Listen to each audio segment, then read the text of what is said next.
o que impacta a economia e o mercado global. Aqui no BMC News você acompanha em tempo real a abertura do mercado e todas as movimentações do mundo dos investimentos. Notícias acompanhadas de opiniões de grandes especialistas para ajudar você na melhor tomada de decisão na hora de investir.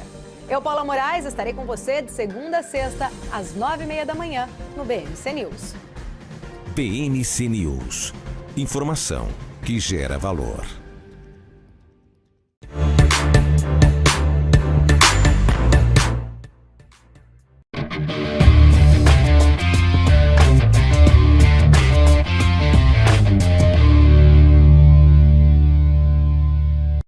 Fala pessoal, sejam todos muito bem-vindos a mais um SaraCast, nosso podcast semanal aqui na BMC News, sempre com grandes nomes do mercado financeiro, focado aqui em análise e gestão, sobretudo do mercado de capitais. Hoje a gente está aqui com o time da Quantitative, né? O Leandro Petrocas, que é diretor de análise da Quantitative. Pô, Leandro, muito obrigado pela presença, muito honrado aqui a presença sua, né? E sempre de vocês, sempre muito disponível, né? Você e todo o time da Quantitative. Fala, Saravali, tudo bem? Obrigado pelo convite, sempre um prazer falar aqui com você.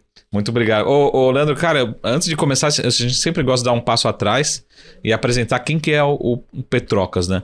Primeiro, o pessoal te chama de Petrocas, esse é o nome mesmo? Às vezes Petrobras ou não? Como é que é? Quem gosta de me chamar de Petrobras é o Pedro Menin, né? Sócio fundador da Quantitative, provocando mesmo, né? É que Petrocas tem uma grande vantagem, né, Saravali? Que só tem a minha família aqui no Brasil. Então, se você fala que conheceu um Petrocas, provavelmente vai cair na minha pessoa. Né? Da onde que é? Qual que é a origem? É Lituânia. Inclusive, acabou de sair minha cidadania. Caramba! Se der 5 minutos, eu pego e mudo pra lá e tá tudo certo. Acordou, abriu o jornal e falou assim, hoje que eu vou... Tchau. Mas conta um pouco mais do Leandro primeiro, e depois eu acho que a gente vai falar da Quantitative para quem não conhece. Mas primeiro do Leandro, essa bagagem, né, focado muito nessa parte quantitativa, né? E também eu estava vendo aqui a parte também de acadêmica, né? Acadêmica, isso é muito legal, né? Eu gosto muito também de ter essa conversa. Eu acho que a gente está no Brasil, no mundo todo, mas no Brasil é muito distante, né? A academia do mercado, né? Então, parece até às vezes que não se conversam, né? Exatamente. Bom, eu sou engenheiro de formação, eu trabalhei no ramo de engenharia, fábrica, automação industrial há bastante tempo. Alguma engenharia específica? Mecatrônica. Caraca. Sim. Eu fiz técnico em mecatrônica, depois tecnólogo em mecatrônica, depois eu fiz MBA em gestão industrial. Então foi um tempão estudando só correlatos de engenharia, né? E a primeira boleta que eu preenchi, né? Quem não sabe o que é boleta, é uma ordem que se envia para a bolsa, né? Um termo meio antigo até, né? Foi em 2005. Eu estava terminando a faculdade, um belo dia eu cheguei na biblioteca e eu vi um movimento meio estranho e falei, essa turma não está falando de engenharia. Com certeza não é nem eletrônica, nem projetos, nem nada disso. E cheguei lá no meio da turminha, lá o pessoal tá falando de bolsa de valores. A gente estava no meio do bull market, né? De 2003 até 2008, dá para dizer que o Brasil veio num bull market, e lá eu comecei a me interessar pelo assunto, né? Já são quase 20 anos, então, de tela e acompanhando o mercado. Fora isso, depois eu fui para a área acadêmica, né? Eu fiz mestrado em administração na PUC, cujo tema da dissertação foi análise técnica de ações. Né? Então, para se aprofundar, tinha muito pouco conteúdo. Hoje você encontra bastante conteúdo de qualidade sobre métodos aprovados pela academia, né? Voltados para testes, backtests, modelagem. Sim. Lecionei também na graduação e pós-graduação durante 7 anos. Caraca. Trabalhei como analista sênior numa grande instituição financeira de 2011 a 2013. Depois uma carreira solo como trader.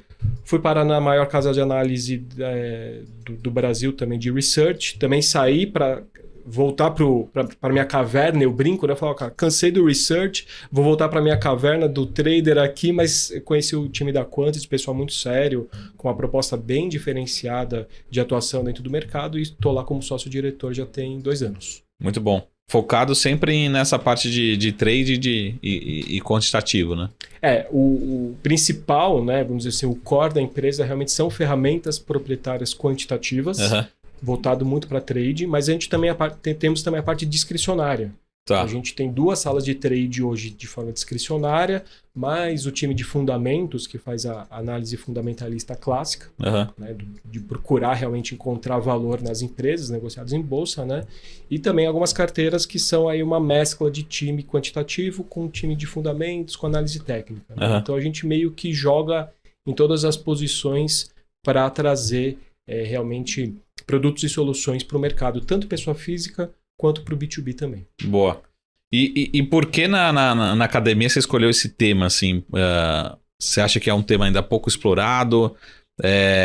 Enfim, como que é essa relação entre a academia e para curiosidade, para quem todo mundo está nos ouvindo, né? Qual foi a conclusão do seu, paper? O que acontece? Né? Muita gente escreveu muita coisa sobre análise técnica em si. Tá. Então a literatura é ampla, muita gente até reescreveu o famoso Ctrl-C, Ctrl-V, né? Daquilo que algum autor lá no passado escreveu, alguém foi lá, republicou, enfim. E eu percebia que faltava, existia uma lacuna do ponto de vista de testes um pouco mais robustos sobre aquilo que os autores da análise técnica comentavam. Legal. Eu estou falando disso há mais de 10 anos atrás, quando eu terminei o mestrado. Então, basicamente, eu parti de uma pergunta que eu queria responder para mim, se era uma pergunta bem genérica, a análise técnica funciona? Então, a partir dessa pergunta, eu precisava delimitar, e aí fui para a parte de testes de indicadores, né, indicadores clássicos da análise técnica, rodando backtest, conforme o manualzinho de teste robusto da academia. Ou às vezes a pergunta seja, a análise técnica funciona no Brasil, né? Também.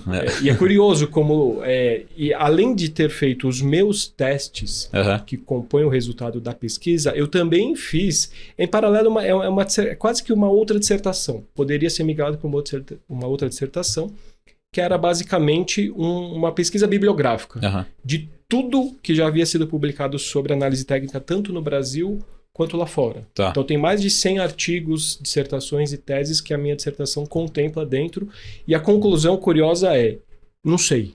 Porque tem modelos que funcionam, tem modelos que funcionam durante um período, tem modelos que funcionam somente para o mercado americano, tem modelos que funcionam somente para o mercado brasileiro em determinadas condições.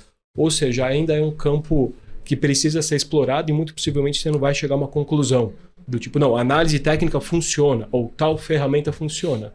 É muito amplo, tem muitas variações nos resultados ao longo do tempo, classe de ativo, enfim, é um campo a ser desbravado, por assim dizer. Quando você fala assim, a análise técnica funciona, você trabalhou assim com algum mercado específico, por exemplo, renda variável, ações, blue chips, ou, sei lá, dólar, enfim, juros, como é que foi essa? A minha amostra de dados foram ações no mercado brasileiro, de 2003 a 2010. Tá. Foi esse, e utilizando técnicas que a gente chama de in-sample e out-of-sample, ou seja, testando dentro e fora da amostra, né, por assim dizer, né, algum tipo de aleatoriedade dentro do mercado, mas voltado para as ações mais líquidas. Né? A análise técnica ela é voltada para utilizar analisar, né, realmente o comportamento dos preços em ativos líquidos. Né? Então, com base nisso, a gente definiu uma amostra das ações mais líquidas que compõem o Bovespa à época, né? Muito bom, hein? E no caminho, no Brasil, a gente teve crise em 2008, mas no Brasil a gente tem... você poderia fazer um teste assim, impeachment, né? Sim. Porque o Brasil tem as suas particularidades, né? Tem greve dos caminhoneiros, tem troca de diretoria da Petrobras, né? Dia sim, tem algum imprevisto, alguma coisa que faz preço, né? Muito bom. E hoje, antes de falar um pouquinho do dia a dia também do mercado, mas falar um pouquinho da Quantity particularmente, para quem não conhece, né? Então, além do trabalho dia a dia, qual que é o grande propósito ali, né? O sonho grande, vamos dizer assim, da Quantity em termos de objetivo pro investidor, né? Perfeito. A missão da empresa realmente é aumentar a probabilidade de sucesso dos investidores dentro do mercado. Legal. Com isso, né, derivado dessa ideia, a gente tem ferramentas proprietárias, algumas de análise em si, ou seja, dão suporte à tomada de decisão do investidor, algumas ferramentas que você não te gera uma recomendação per si, mas te ajuda a tomar uma decisão. Tá? E ferramentas propriamente de recomendação. Então, por exemplo, algoritmos que não têm interferência humana, né, do tipo, tem compra no papel com tal preço de entrada, tal ponto de stop, tal ponto de alvo, e fica lá os algoritmos rodando em tempo real para mercado brasileiro, mercado americano Aham. e criptomoedas. Tá. Então você pode seguir uma ou mais recomendações que a própria plataforma gera para você. Legal. Além disso, também uma parte de carteiras recomendadas. Hoje a gente tem 3 carteiras. Então, carteira semanal, toda semana a gente avalia e gera uma nova Isso carteira. do seu time? Sim, do meu time. De- Uma carteira mensal e uma carteira, uma carteira fundamentalista muito parecida com o conceito de fundo long biased. Tá. Então, uma carteira capitaneada pelo nosso time de fundamentos, Aham. que inclusive, no momento que eu gravo esse podcast hoje, está dando 50% de rentabilidade só no ano. Caraca. Então está com um resultado bem interessante, justamente por ter uma abordagem de um fundo long biased, ou seja, são escolhidos os nomes, são feitos hedges, são feitos rebalanceamentos conforme o mercado se move, ou seja, uma gestão bastante ativa, Aham. justamente para conseguir não só bater o mercado, mas como tentar entregar um resultado positivo em qualquer cenário de mercado. Porque quando o mercado sobe é fácil ganhar dinheiro. Agora eu quero ver na hora que aquele mercado travar, o mercado ficar de lado, igual nós vimos, né, 2021, segundo semestre, 2022 que foi um ano mais travado. Tá. Né? Então, a ideia é a gente conseguir entregar resultado para o investidor em qualquer cenário de mercado. Muito bom. E falando do seu dia a dia particularmente, você fica muito na questão, sempre o pessoal pergunta assim, na visão de day trade, swing trade, como é que é você falou que as carteiras são semanais, mas como é que funciona isso no dia a dia, na prática, né? Tá, hoje a gente tem 2 salas de trade, eu já fiz parte de uma dessas salas, tocando day trade e swing trade, né, porque eu sou diretor de análise, mas também sou analista, né, então... mas hoje eu fui tocar uma outra atividade dentro da empresa. Então, por exemplo, se você é uma pessoa física que quer ter o amparo de uma sala de trade profissional, você vai encontrar dentro da Quantity. Tá. Não, meu perfil não é day trade, meu perfil é mais swing trade. Então eu posso seguir as recomendações discricionárias que a gente tem dentro das salas, ou também seguir única e exclusivamente os algoritmos também. Tá? Agora, falando do meu dia a dia em si, eu estou muito focado na parte de suporte aos nossos clientes B2B, que são escritórios de agentes autônomos que procuram realmente informações de qualidade para enviar para os clientes, tanto no sentido de informação de análise, quanto propriamente de recomendações. Então, hoje eu estou muito focado nessa parte de atender o nosso público B2B, para que as nossas ideias e a nossa metodologia chegue até a ponta do investidor pessoa física, utilizando o canal, né, dos escritórios de agente autônomo. Muito bom. E dentro de todas essas variáveis, todos esses modelos, assim, tanto pessoa física, o B2C como o B2B, tem algum modelo que hoje você seja... É difícil fazer essa pergunta, né? Fala que é mais assertivo, mas assim, ele é mais demandado para vocês, no sentido assim, carteira fundamentalista, a parte quant, enfim, como é que fica essa demanda, né, para vocês hoje? Tá, tem digamos assim, duas top telas, né? Telas seriam ferramentas, ou algoritmos dentro da plataforma. Uma delas é muito para day trade, que é a nossa tela de cash and carry, que ela vai beber na fonte lá do conhecimento do Marcelo, que é um dos fundadores da Quantity, quando ele bolou uma forma de você calcular o preço justo do índice futuro no momento da abertura do mercado à vista. Porque a gente sabe, o índice futuro começa a negociar às 9 horas da manhã, das 9 até as 10 só tem o mercado futuro, então commodities, dólar, juros e o próprio índice. Só que a gente sabe que o índice ele é o reflexo do índice à vista. Então mas e aí? Esse índice, nesse momento agora, sem ter o comportamento das ações, ele tá caro ou tá barato? Tem alguma oportunidade de arbitragem neste momento? Com base nisso, a gente desenvolveu a tela de Cash and Carry, que ela calcula o preço justo do índice para day trade, para aquela janela de abertura do mercado à vista. Então, um pouquinho antes das 10 até 10h05, 10h10. Essa é uma das principais telas da plataforma. Uma outra tela que o pessoal usa bastante é o algoritmo proprietário, né, que foi desenvolvido internamente para buscar reversão de movimento, tanto para day trade quanto para swing trade. E para todos os ativos também? Para todos os ativos. Todos os ativos e líquidos, né? Então a gente cobre hoje dentro da plataforma, até para a nossa própria plataforma, não influenciar no preço dos ativos pouco líquidos. Então a gente vai cobrir Ibovespa, vai cobrir Small, índice Small, mercado americano e criptos. Que é esse algoritmo de reversão, a gente batizou de azul e marrom, uma coloração, até para ter, digamos assim, ser fácil do Sim, pessoal sim, sim. digerir. Azulzinho é compra, marrom é venda, acabou, tá fácil, né? Então, eu diria que essas duas ferramentas, a tela de cash and carry para day trade e índice futuro e o algoritmo de reversão, azul e marrom, que vai cobrir tanto day trade quanto swing trade, seriam hoje as principais ferramentas que a gente tem. Tá, muito bom. E aí no dia a dia vocês conectam junto com a corretora ou você passa por uma outra plataforma? Como é que fica a execução disso daí? A execução é por conta do investidor. Uhum. Tá? Então ele vai receber ou vendo, enxergando isso dentro da plataforma, ou via push que a gente tem do aplicativo, ou via os nossos grupos de WhatsApp que a gente fala diretamente com os assessores, independente da casa, e os assessores vão repassar isso para a execução do cliente final. Tá? A gente está estudando aí formas de viabilizar, encurtar esse caminho, mas hoje a fotografia é essa. Dentro de todo esse cenário, eu vou ser bem radical aqui, mas de certa forma a gente está vendo o Ibovespa meio lateral, assim, né? Então ele vai nos 100 mil ali, o exagero, depois bater no 130, mas pegar um exagero, ele está nesse 110, 120 há muito tempo, né? Vamos pegar que seja esse cenário, que eu esteja correto. Mas a pergunta é, tem uma ferramenta que ela seja mais, ter maior assertividade, dependendo do cenário? Por exemplo, o cenário de alta a gente usa essa ferramenta aqui, ela tem maior índice de acerto. Enfim, cenário de lateral é essa ferramenta. Como é que fica essa decisão do investidor, né, de escolher a ferramenta dependendo do cenário, né? Porque excelente pergunta. Isso faz bastante sentido, porque também quem está de fora fala assim, tá, e aí, o que eu sigo, né? Sim. Então, o que acontece? Se o mercado está de lado, a gente sabe que tem ativos que estão subindo, outros que estão caindo. Então, na hora que você jogar isso num índice, vai dar justamente esse cenário de lateralidade que você muito bem comentou. O que acontece? Além do algoritmo de reversão que a gente tem, ou seja, um ativo subiu muito, vai me dar um sinal de venda por retorno à média, eu tenho também um algoritmo que a gente chama de distortions, que ele é voltado para ativos mais fortes. Tá? Seja mais forte no sentido de compra, ou seja mais forte no sentido de venda, que é um algoritmo 100% quantitativo que utiliza 8 fatores.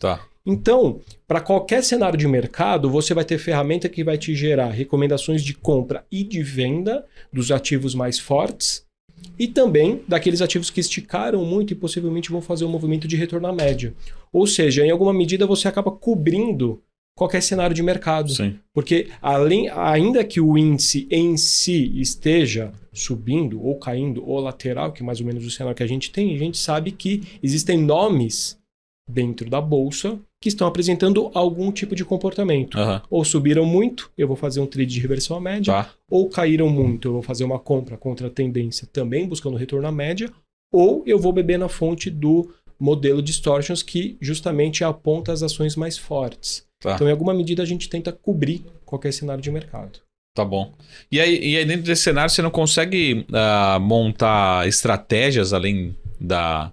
Vamos pensar assim, do trade, no sentido assim, usar uma estratégia com opções, uma estratégia de long short, enfim, eu digo, pegar as ferramentas e montar uma estratégia para, sei lá, reduzir o risco, enfim, como é que fica isso nessa composição, né? É curioso, né? Eu estava tão focado aqui na parte de trade que eu esqueci de falar do long and short, que é justamente mais uma tela quantitativa que a gente... Porque você já tem ali como é que é? Azul e marrom? Azul e marrom é reversão. Né? Então, daí já dá para fazer se tiver uma azul e outro marrom, já faz um trade casado. Né? É que o long and short a gente utiliza a técnica de cointegração com teste de Dickey Fuller, né? Que também é uma ferramenta de você buscar ganhos independente do cenário de mercado. Então, o long and short é uma operação impar, né? Você compra um ativo, vende outro.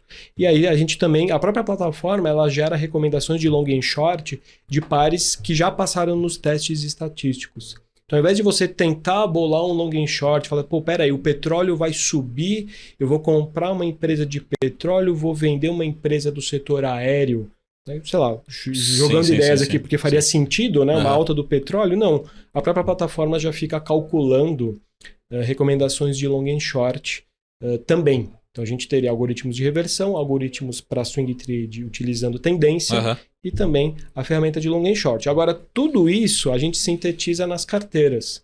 Então, se você está com um momento de mercado um pouco mais chato, um pouco mais pesado, um pouco mais travado, isso vai estar refletido nas nossas carteiras. A gente debate do ponto de vista quantitativo, fundamentalista e técnico.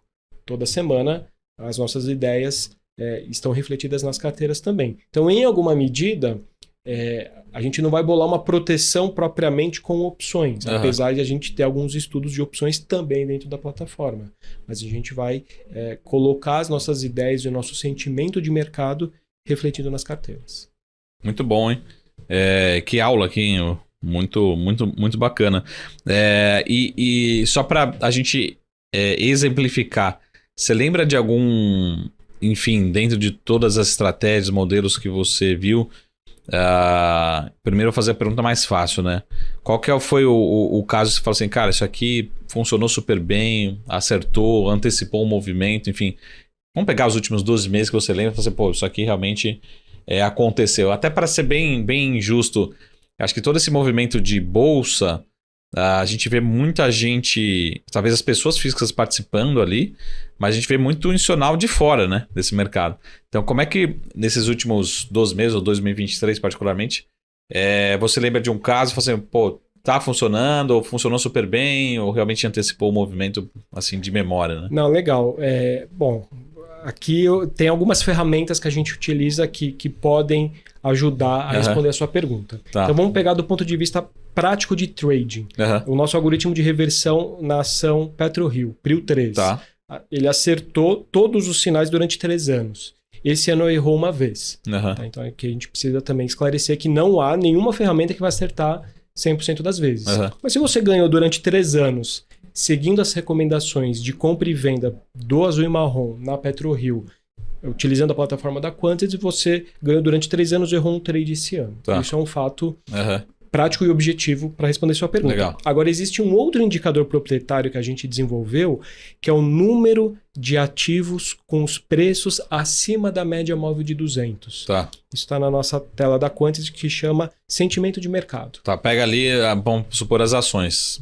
É isso? 400 ações listadas? Das ações que compõem o Ibovespa. Tá? Então, no caso, 91 ações. Quantas estão com os preços acima da média móvel de 200? A gente percebeu, Saravalli, que quando você tem um número muito baixo das ações que compõem o índice, né, por exemplo, 20%, apareceu lá nos 97 mil pontos quando a Bolsa cravou o fundo desse ano. Ou seja, seria, em alguma medida, o auge do pessimismo.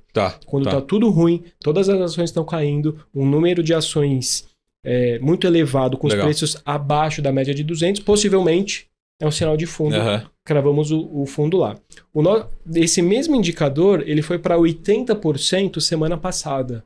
Ou seja, otimismo tá na rua. Tá na rua. Todo mundo comprando, tudo já subiu, tudo já andou. Falou, peraí, vamos começar a pensar em tirar o pé. E isso a gente sempre comunica, tanto dentro da plataforma, num feed que a gente tem, onde os contribuidores colocam essa informação, quanto na nossa transmissão que a gente faz diariamente no Morning Call da Quantity. Então, olha, pessoal, o nosso indicador de preços acima da média móvel de 200 chegou num nível de extremo otimismo, possivelmente virá uma realização.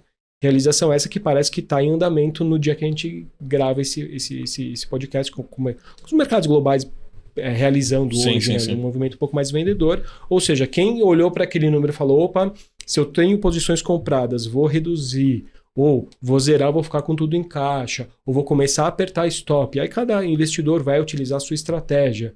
Com certeza se protegeu desse movimento de baixa que começou nos últimos dias. Muito bom. Até a gente está gravando aqui no começo do mês de agosto, né? Vamos dizer assim. Já são vários dias de queda, né? A Bolsa querendo realizar, né? Nesse mês de agosto também, depois de 3, 4 meses aí só subindo, né? Exatamente. No Ibovespa. E particularmente aqui é a pergunta mais difícil. É lógico que tem alguns, não sei se posso dizer cisnes negros, mas você fala assim, pô, realmente não conseguimos capturar, né? Talvez realmente um evento fora do radar, pegar um Wesley Day, enfim, alguma coisa assim.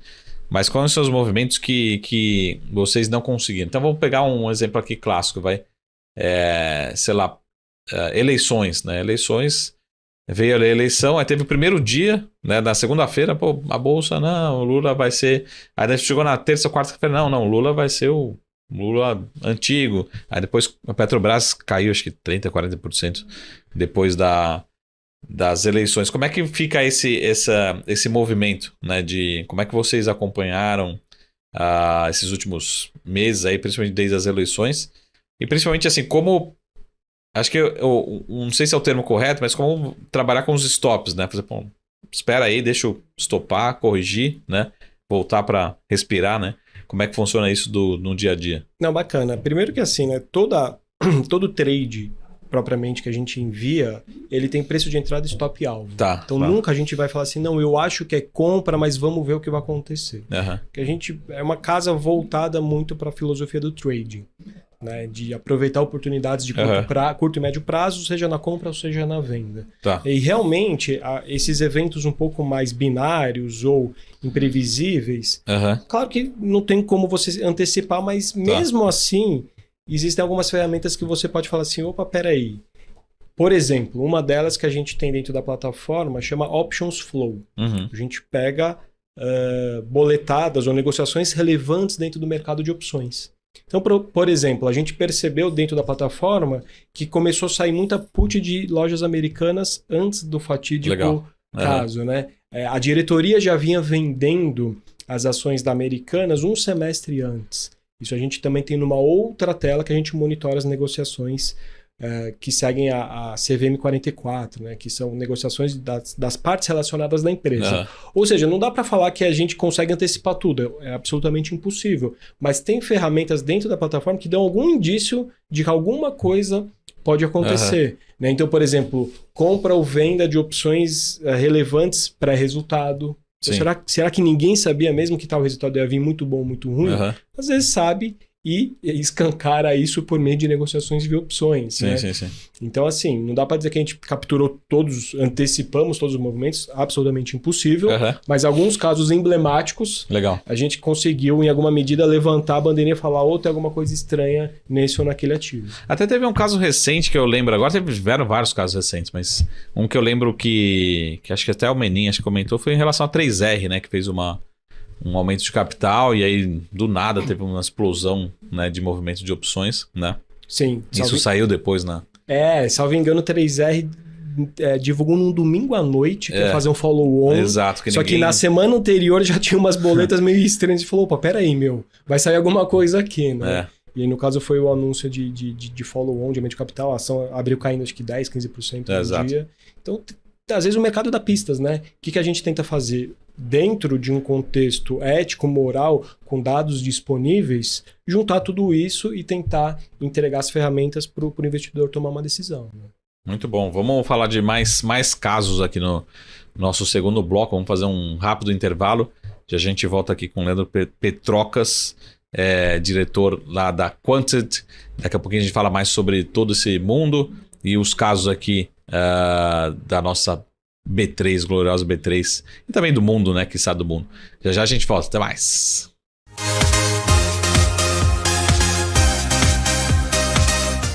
O que impacta a economia e o mercado global. Aqui no BMC News você acompanha em tempo real a abertura do mercado e todas as movimentações do mundo dos investimentos. Notícias acompanhadas de opiniões de grandes especialistas para ajudar você na melhor tomada de decisão na hora de investir. Eu, Paula Moraes, estarei com você de segunda a sexta, às 9h30 da manhã, no BMC News. BMC News. Informação que gera valor.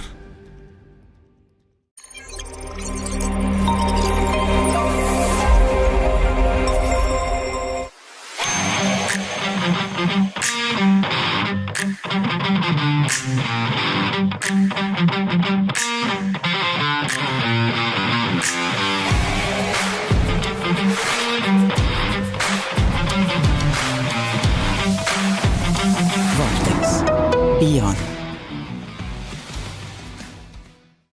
No combate à malária, a gente precisa se unir. Unidos para prevenir. Use mosquiteiros, telas nas portas e janelas, repelentes, roupas compridas e deixe o agente borrifar a sua casa. Unidos para tratar. Em caso de sintomas como dores de cabeça e no corpo, febre e calafrios, procure uma unidade básica de saúde e faça o exame. O combate à malária acontece com a participação de todos. Cidadãos, comunidade e governo. Ministério da Saúde, Brasil, União e Reconstrução, Governo Federal. Trader, imagina uma TV com programação trader 24 horas por dia. Imagina ter conteúdo de qualidade, interação com a comunidade trader em tempo real e acesso às últimas notícias sobre o mercado a hora que você quiser. De madrugada, final de semana, é só ligar, assistir e interagir. Pois é, pela primeira vez na história do mercado financeiro, está no ar a TV exclusiva para traders, a Trader TV. Programação 24 horas por dia, sorteios de notebooks, cadeiras ergonomicamente projetadas para os traders, camisetas, canecas, além de muito conteúdo de qualidade para melhorar o teu operacional. Ultrapasse fronteiras e eleve a sua performance no trade de uma vez por todas. Ou morra tentando sozinho. Te esperamos na Trader TV.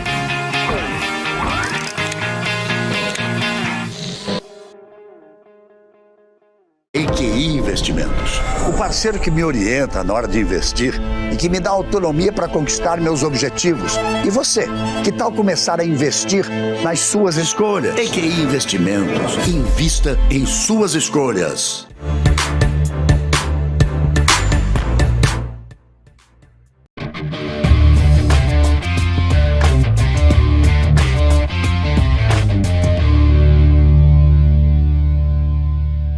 Fala pessoal, estamos de volta ao nosso SaraCast, nosso podcast semanal aqui na BMC News, hoje com o Leandro Petrocas, diretor responsável pela time de análise lá na Quantsid.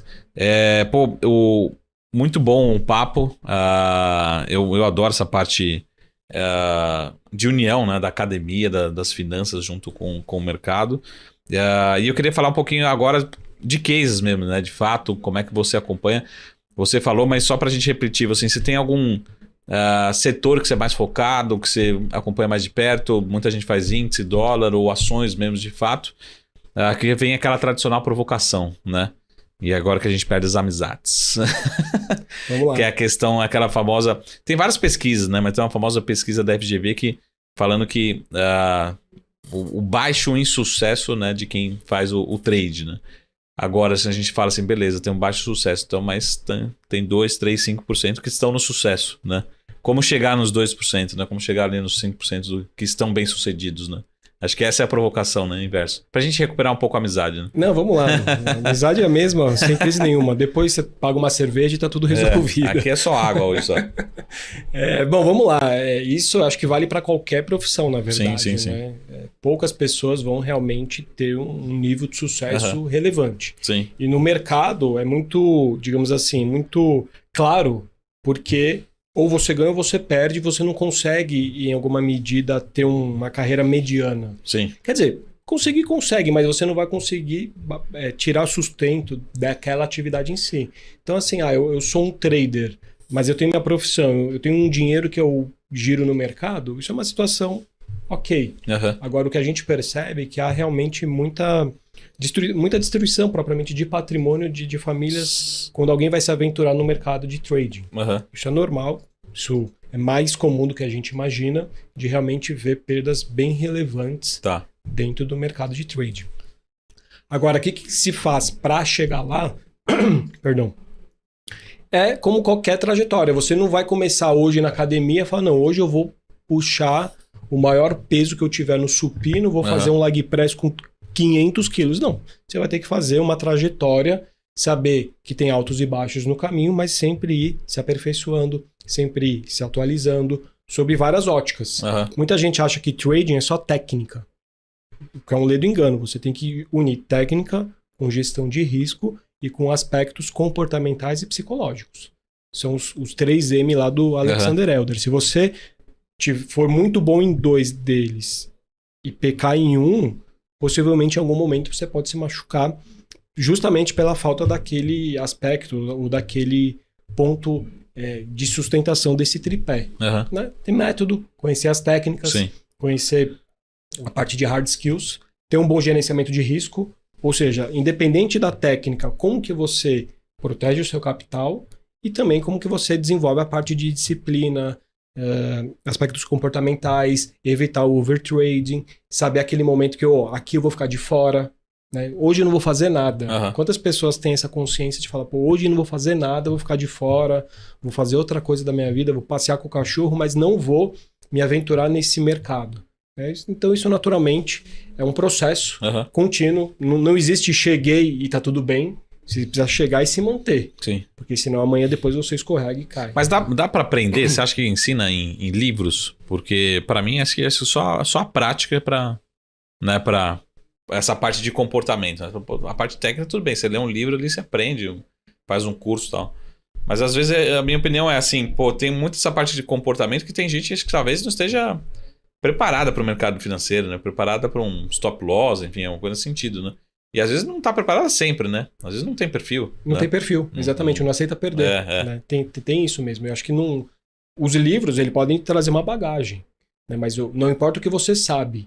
O que importa é o que você faz dentro do mercado. Uhum. Então, fiz um curso, li um livro, fiz sessões com profissionais de psicologia do trading, que existem pessoas muito sérias que atuam nessa parte, mas você sentou no computador, repetiu aquele padrão de operar errado, não adiantou nada. Né? Então, realmente, eu acho que é um processo, assim como, por exemplo, uma pessoa tímida, ela pode virar, sei lá, um palestrante? Sim.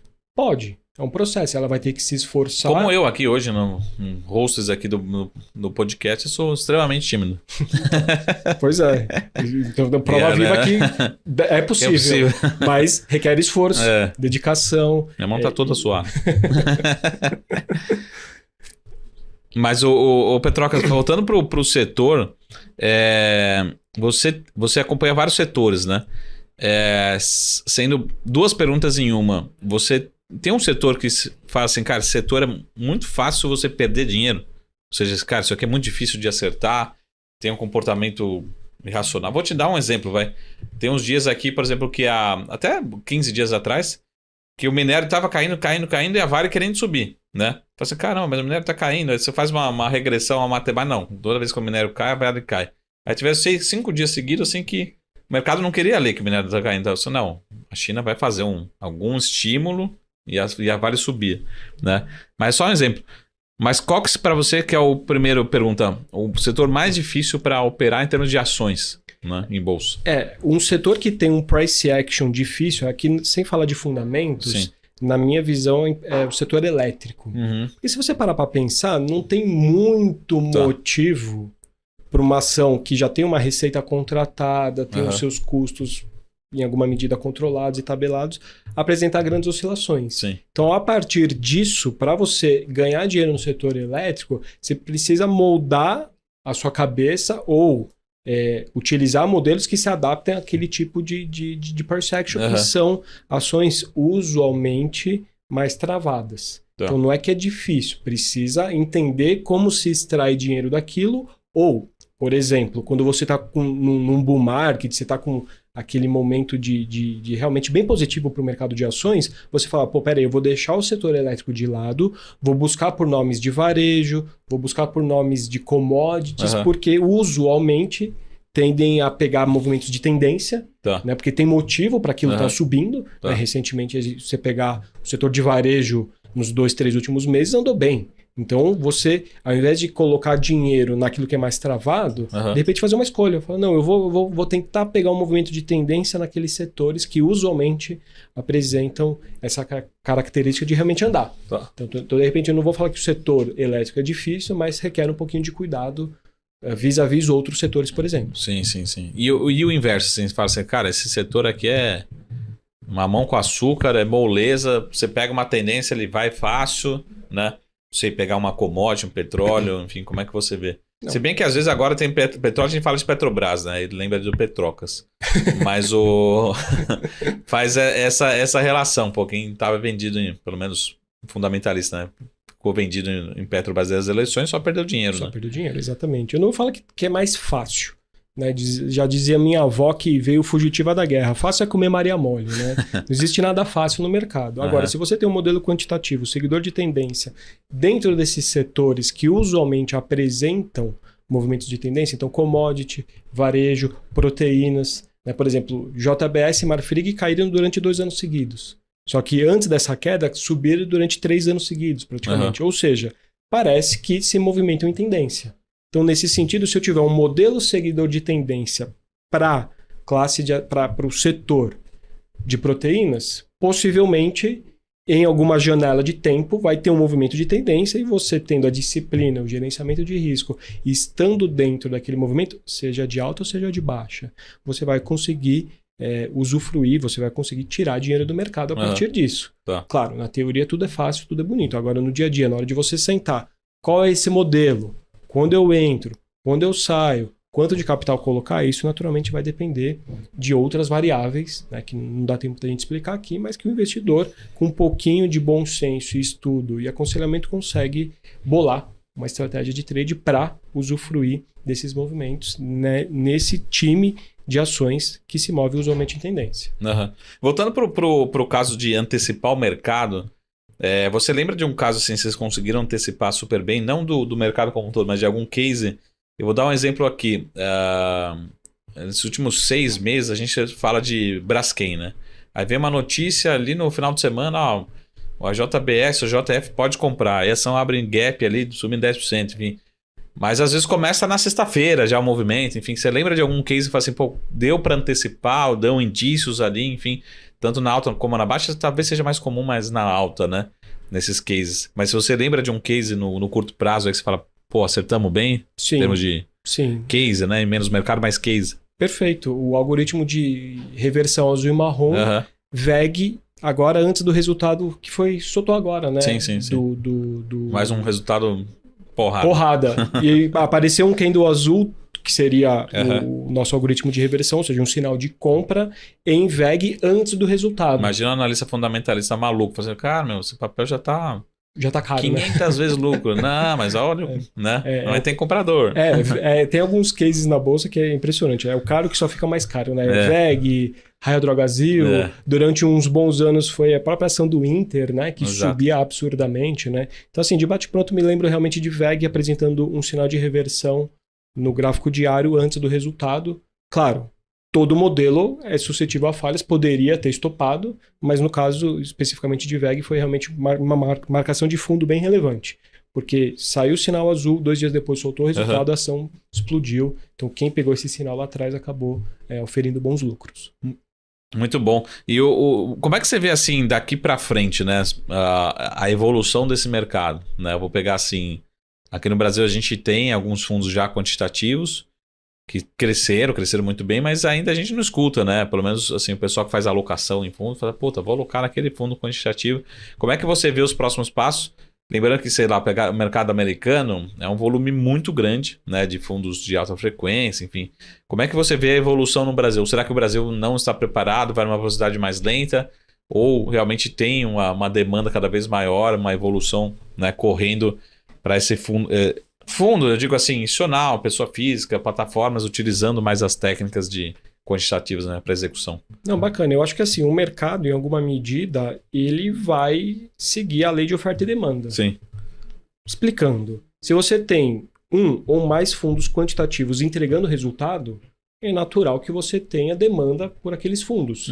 Né? Porque hoje é muito fácil você comparar os retornos de fundos, seja eles quais forem.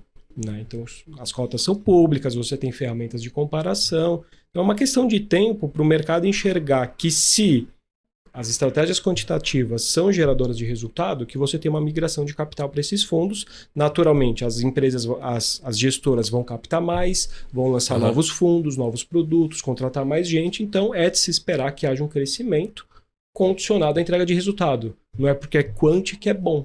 Não é porque é quantitativo ou sistemático que é bom. Tudo é uma questão de geração de resultado. Tá? Então, eu acredito que o Brasil vai evoluir, tem muito espaço para evoluir nesse sentido, mas é uma questão de tempo. E vai, sem dúvida alguma, a passos lentos, como tudo ocorre dentro do mercado de capitais brasileiro. Né? Tudo sempre muito devagar, muito paulatino. Né? Muito bom. E só para terminar, assim, o que você já viu, ou já conhece, já estudou? Você fala assim, pô, eu vejo nesse mercado, mas ainda não tem no Brasil. Assim, o que a gente ainda tá atrás de evoluir? Vou te dar um exemplo simples, né? Às vezes volume negociado, às vezes ETFs, por exemplo, no Brasil a gente tem muito pouco ETF ainda negociado, assim, por uma classe de ações. Qualquer um ETF de microcap de varejo de medicina, né? Não tem no Brasil. Lá nos Estados Unidos tem. Mas, enfim, o que você vê nessa parte de mercado, sobretudo na parte quantitativa, que ainda o Brasil ainda está distante ou poderia ser uma oportunidade, né? Para vocês, para o mercado como um todo? Eu acredito que, sobre qualquer aspecto, você tem muito potencial de melhoria e crescimento no país. Por exemplo, opções, liquidez nas opções. Sim. Isso é um fato... Vai sair a opção semanal ou não? Não sei. Se você não sabe, quem sou eu para saber, né? Já dizia Pedro Malan, no Brasil até o passado é incerto, cara, não dá para saber nada sobre o futuro. Mas assim, liquidez nas opções, sem dúvida alguma, é um ponto interessante. ETFs alavancados. Legal. Quero apostar contra o Ibovespa 2, 3 vezes. Você tem instrumentos. Lá fora você consegue apostar contra o Ibovespa em dólar via ETF, e aqui dentro você não tem.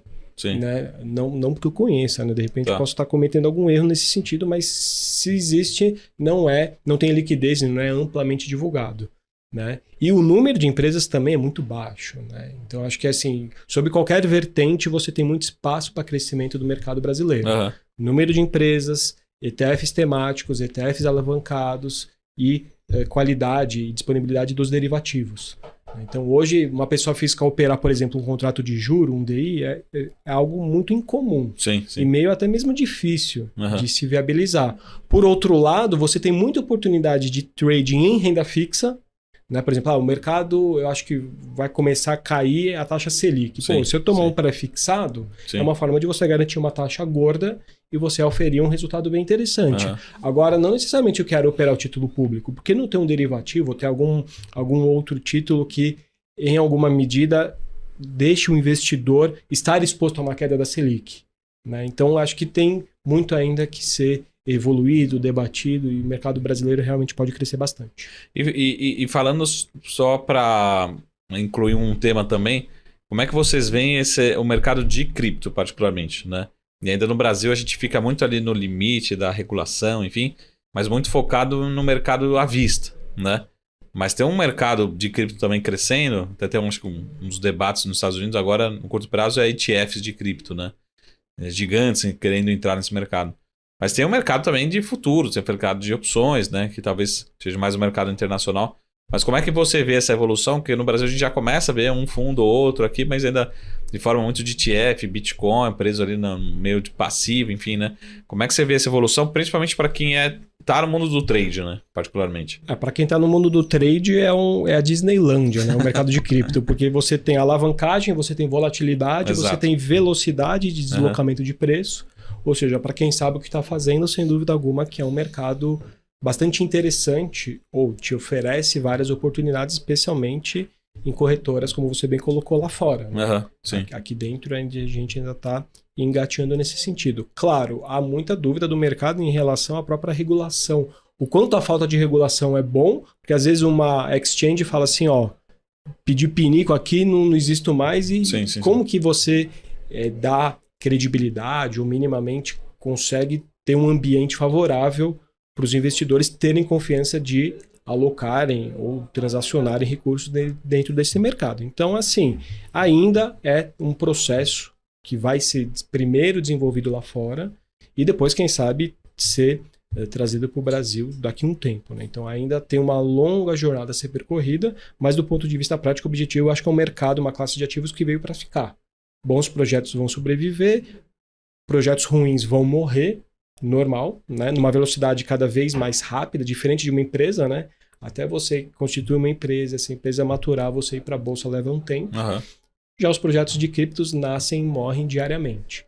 Agora, para trade, sem dúvida alguma, que é um excelente ambiente. Quando você fala assim, para a gente juntar tudo que a gente falou aqui e terminar com cripto particularmente, mas você tem vários parâmetros, bases de dados, enfim, estudos econométricos para ações americanas, enfim.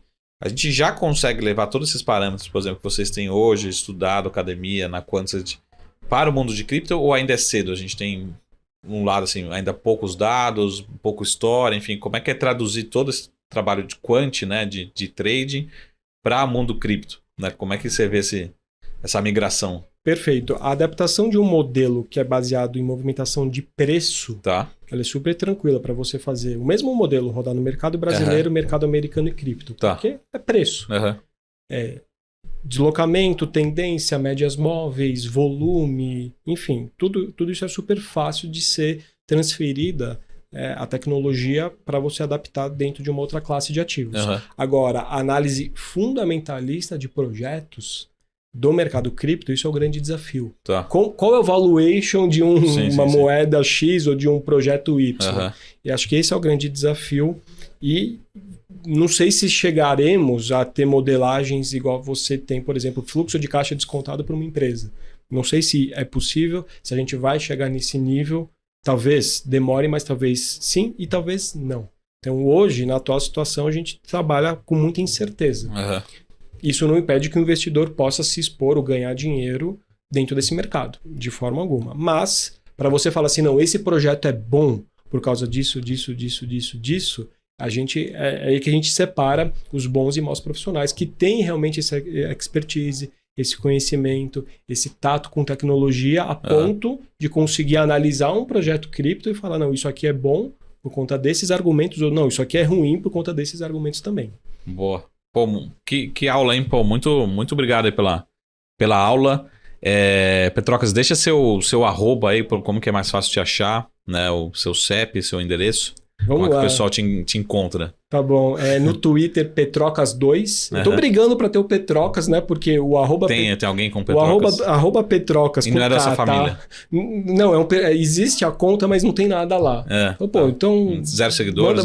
Manda pro Petrocas aqui que tá precisando, né? Enquanto isso, Petrocas2 no Twitter e no Instagram, Leandro_Petrocas, e também sugerir pro pessoal seguir a Quantid nas redes sociais, @Quantid, ZED no final, YouTube, Instagram e Twitter. A gente posta aí diversos conteúdos informativos sobre o mercado. Pô, muito bom. Muito gentil. Vamos marcar mais vezes, mano. Manda um grande abraço para todo o time lá da Quantid. Ok, Saravalho. Muito gentil. Obrigado pelo convite, prazer falar contigo e parabéns pelo trabalho aqui na BMC. Obrigado. Também mandar um abraço para a Adri, que tá ali nos bastidores, né? Também sempre nos honrando aí com grandes convidados. E a gente esteve aqui com o Leandro Petrocas. Lembra de seguir em todas as redes sociais, Twitter, Instagram, o time da Quantid também. E Leandro Petrocas, que é diretor de Research lá da Quantid. E a gente se vê aqui no Saracast na semana que vem. Até mais. Tchau.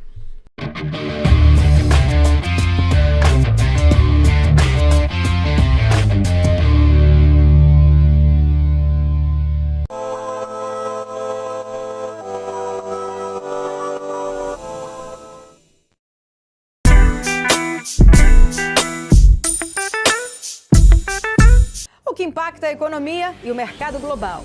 Aqui no BMC News você acompanha em tempo real a abertura do mercado e todas as movimentações do mundo dos investimentos. Notícias acompanhadas de opiniões de grandes especialistas para ajudar você na melhor tomada de decisão na hora de investir. Eu, Paula Moraes, estarei com você de segunda a sexta, às 9h30 da manhã, no BMC News. BMC News. Informação que gera valor.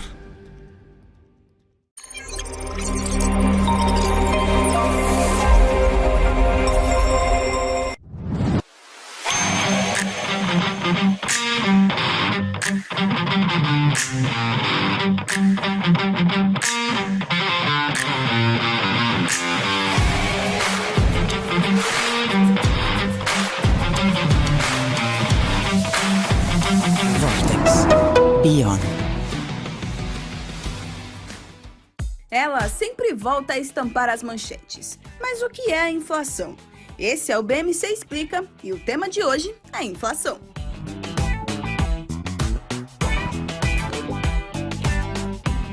Basicamente, é a redução do poder de compra causada pelo aumento dos preços de produtos e serviços generalizado e persistente. A inflação é um fenômeno causado pela expansão monetária, ou seja, pela impressão de dinheiro acima do que a economia consegue absorver.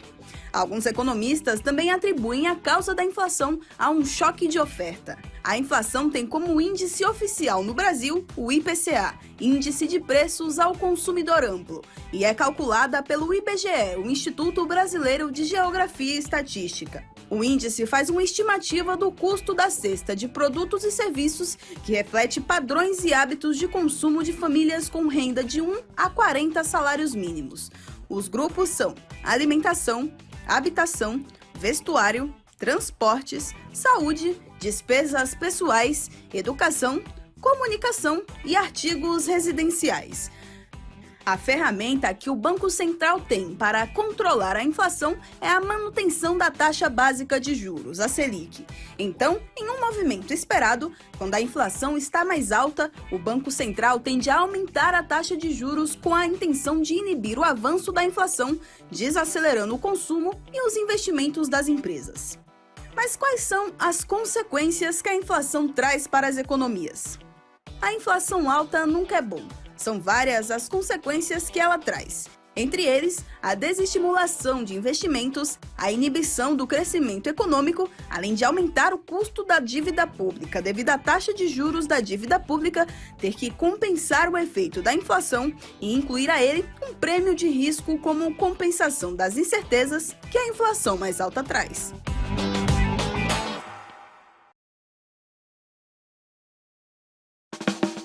Quem só vê o BTG como um banco de investimentos, não vê todos os benefícios que ele pode oferecer. Aqui você tem a liberdade de ligar a qualquer hora.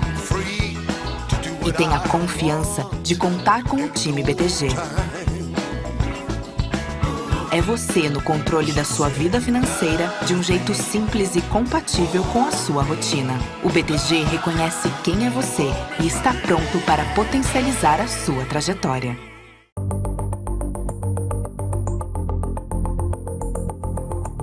Você provavelmente já ouviu falar dela. Conhecida como uma das maiores crises desde a Grande Depressão. Mas você lembra o que aconteceu na crise de 2008? Eu sou Renata Nunes e vou te contar um pouco mais sobre uma das maiores bolhas financeiras do século.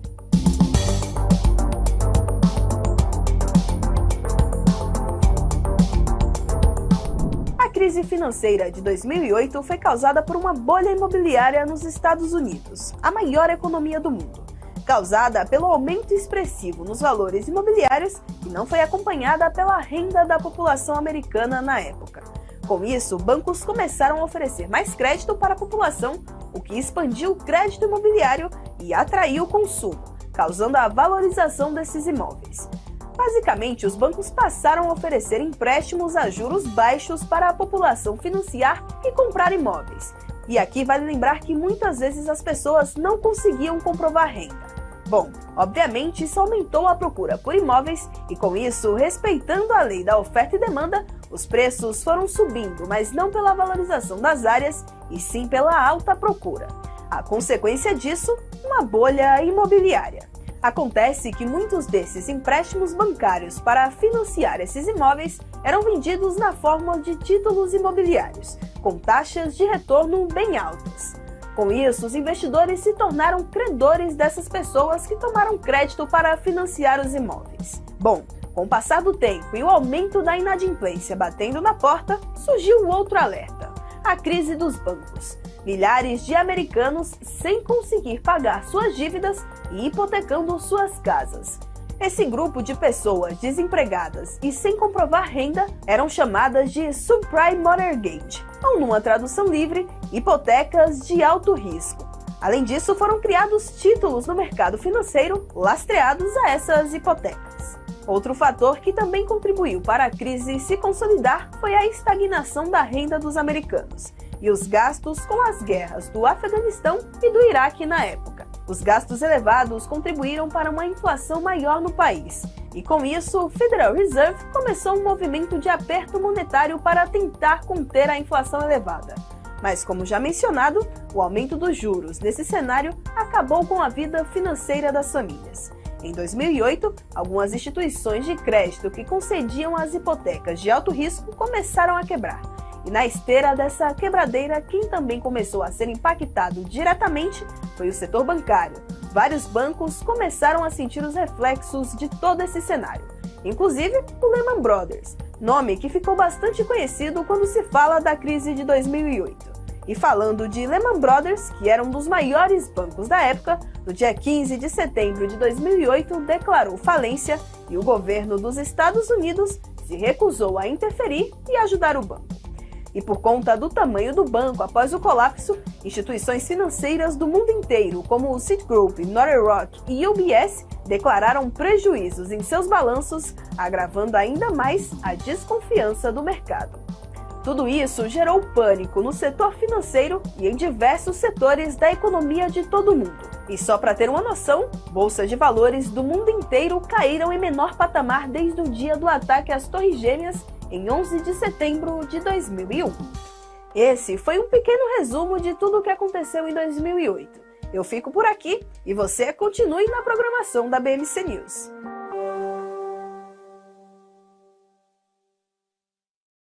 Entender o modelo de negócios, os resultados e as estratégias das principais companhias do Brasil é essencial para tomar as melhores decisões na hora de investir. E é isso que nós trazemos no BMC Business. Entrevistamos os CEOs e diretores das principais companhias de capital aberto do país. Eu sou Gabriel Monteiro e encontro você no BMC Business todas as terças e quintas, às 22 horas, aqui na BMC News. BMC News. Informação que gera valor. As empresas que fazem parte do seu dia a dia estão em uma das maiores bolsas do mundo, a Nasdaq. E a boa notícia é que você pode investir nessas empresas diretamente pela Avenue, sua corretora nos Estados Unidos. Com os dados das ações dos Estados Unidos fornecidos pela Nasdaq em tempo real, o cliente Avenue pode acessar diretamente as maiores bolsas do mercado americano. Entre neste mercado de tecnologia e inovação. Acesse avenue.com.br/Nasdaq e seja bem-vindo ao mercado global.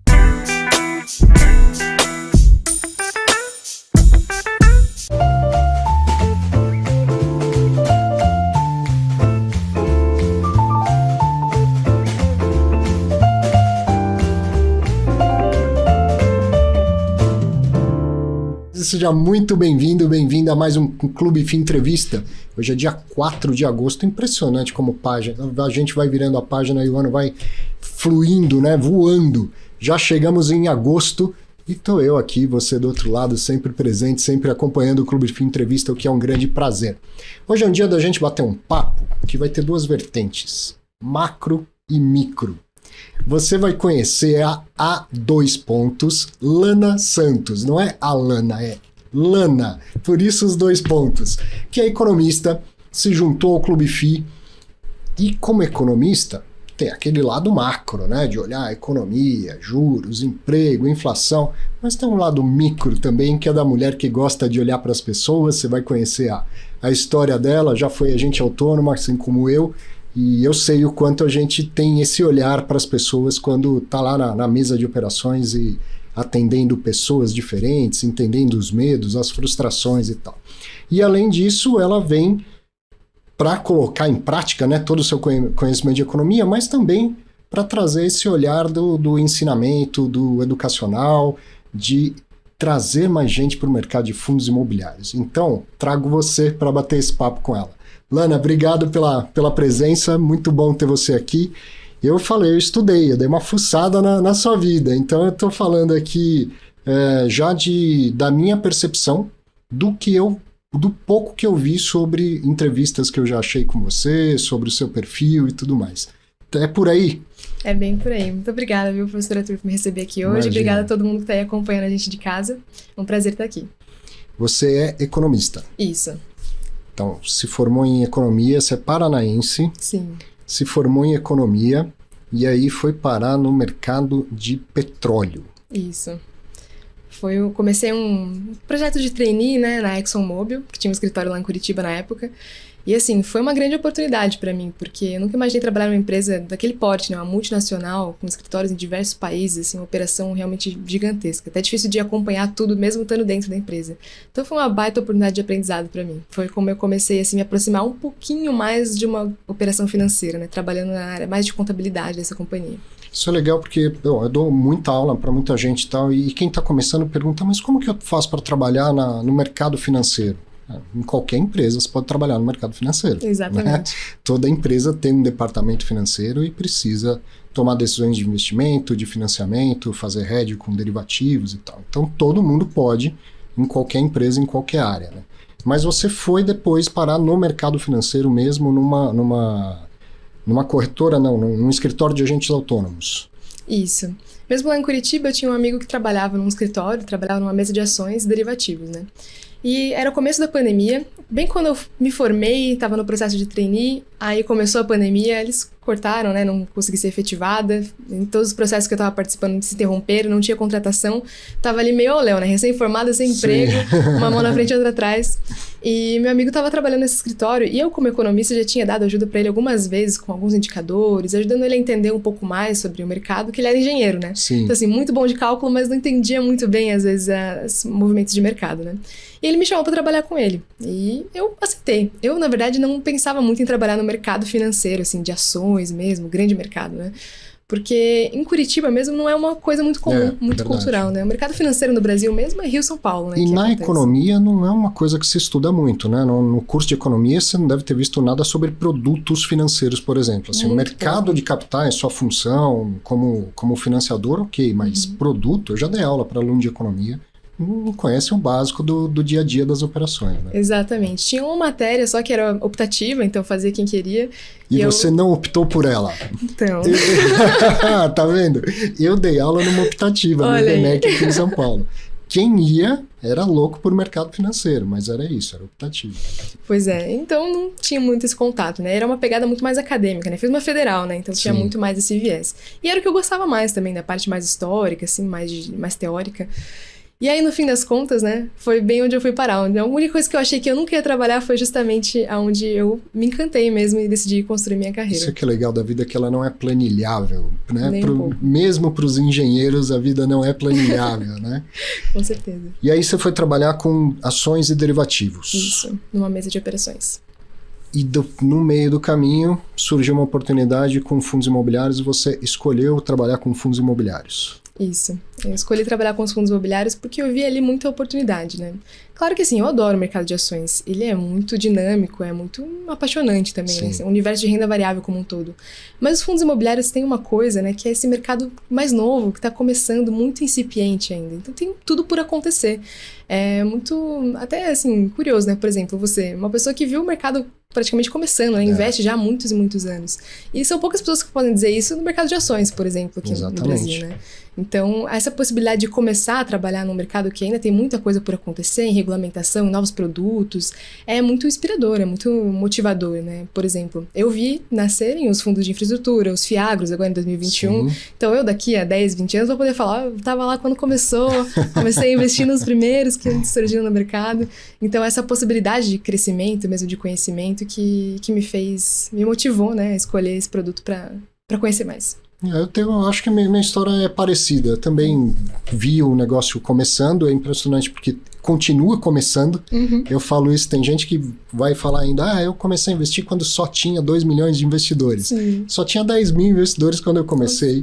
E eu comecei a investir nisso em 2010, o produto foi criado em 1993. A gente tem sempre essa sensação, o fundo imobiliário ele vai devagarzinho ali, a gente tem a sensação que está no começo, mas já expandiu bastante, só que tem muito para andar. E eu tive essa mesma sensação de falar, caramba, tem um negócio aqui diferente, novo, que o meu conhecimento já me dá alguma bagagem, né? O meu conhecimento com o mercado de ações e renda variável vai me ajudar no mercado de fundo imobiliário, e ao mesmo tempo eu vou ter que estudar muito para entender o que é mercado imobiliário e como essas duas coisas se encontram, né? E isso me encantou também nos fundos imobiliários. É justamente isso. E nesse trabalho de agente autônomo, né, esse contato com as pessoas também eu vi uma diferença muito grande do investidor de ações para o investidor de fundos imobiliários, né? Então eu trabalhei em mesa no período mais profundo da pandemia, né? Um período muito difícil para renda variável. E às vezes eu via alguns investidores, assim, clientes que tinham uma carteira de diversos produtos, renda fixa, renda variável, um pouco de ações, um pouco de fundos, e tava tudo indo mal. Às vezes até a renda fixa do cara por algum motivo estava indo mal.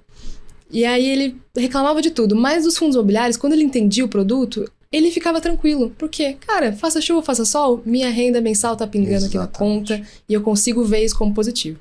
Então é mais fácil do que ter, às vezes, uma ação de crescimento que não paga dividendo, que o cara vai ver o valor daquilo daqui a muitos anos. É difícil no curto prazo ali ele se sentir confortável com aquilo. Mas o fundo imobiliário, com aquele dividendo mensal, ele se sente mais tranquilo. Então eu vi também isso como um aspecto interessante, né, desse produto. Que aí é o contato com as pessoas que a gente estava falando, que faz toda a diferença, né? Inclusive para depois, para quando a gente, depois que tem essa experiência, você percebe o valor do produto num portfólio e o quanto é interessante que todo mundo invista um pouquinho, né? Eu passei exatamente pela mesma coisa. Imagina, desde 99, trabalhando só com ações. Quantas crises eu vi acontecer desde 1999. Então, o mercado de ações é aquilo que você estuda, acredita, investe, dá certo, só que quando vem uma crise, é uma pancada muito violenta. E o cliente se ressente disso, ninguém gosta de lidar com isso. E quando eu fui colocando, a única diferença é que você falou, alguns clientes meus já tinham fundos imobiliários, no meu caso não.